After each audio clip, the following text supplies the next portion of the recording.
हे बघा, हे सगळं हँडल करण्यासाठी तुम्हाला खूप जास्त हेल्दी रेसिपीजची गरज आहे. त्या सगळे पदार्थ जे या पेजेमध्ये खिरीमध्ये वापरले जातात they are rich in calcium and iron. हो, ये सगळे खाऊ शकतात, लहान बाळांपासून ते अगदी मोठ्यांपर्यंत. आधीच तुमच्यापर्यंत आणायचं होतं, पण हे बघा, दिस इज द रिझन मला तो शूटच करता येत नव्हता. राघव, लागलं तुझ्या नाकाला ना.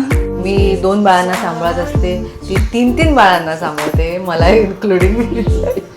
आणि आपल्याला काय मस्त वाटतं की आई कुठे काय करते. सहज ओके.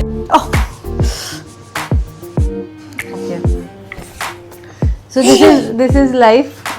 करेक्ट. सो पौष्टिक खीर. अरे वा, एक्झॅक्ट. सो पौष्टिक खीर हे या डिशचं नाव आहे. नमस्कार. तुम्ही प्रेग्नेंट असाल किंवा प्रेग्नेंट नसाल, डिलिव्हरी झाली असेल किंवा होणार असेल, किंवा तुम्ही प्रेग्नन्सीचं प्लॅनिंग करत असाल, किंवा